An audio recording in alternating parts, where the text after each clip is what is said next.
Hello everyone, पुन्हा एकदा मी तुमच्या भेटीला आले आहे करंट अफेअरच्या सिरीजमध्ये।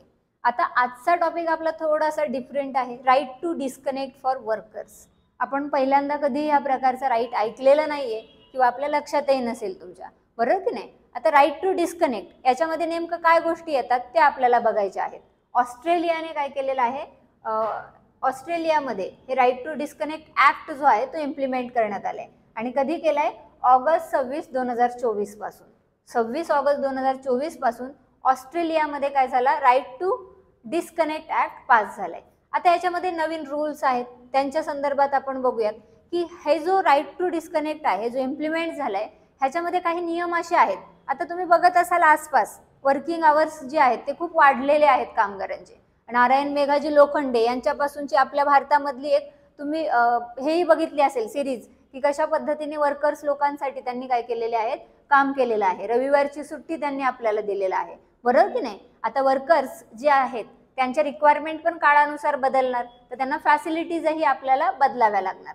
इथे तुम्हाला त्याच गोष्टीचं इथं एक प्रकारे आकलन होणार आहे, कारण इथे नवीन नियमानुसार ऑस्ट्रेलियामध्ये जे कर्मचारी आहेत त्यांना कामाच्या वेळेस बाहेर कोणतेही डिस्टर्बन्स केलं जाऊ नये यासाठी हे नियम बनवलेले आहेत। म्हणजे वरिष्ठ काय करतात, कामाचे तास तर आहेत, फुल टाइम जॉब आहे आणि याच्या व्यतिरिक्त तुम्हाला एक्स्ट्रा टाइम मध्ये पण काय करतात, काम देतात।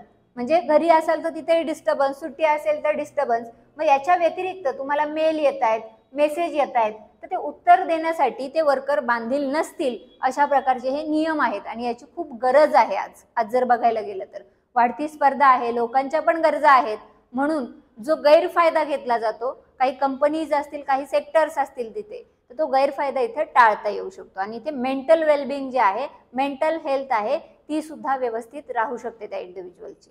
या दृष्टिकोनातूनच काय केलेले आहेत, हे नवीन नियम आपल्याला ऑस्ट्रेलियामध्ये इम्प्लिमेंट केलेलं बघायला मिळतं।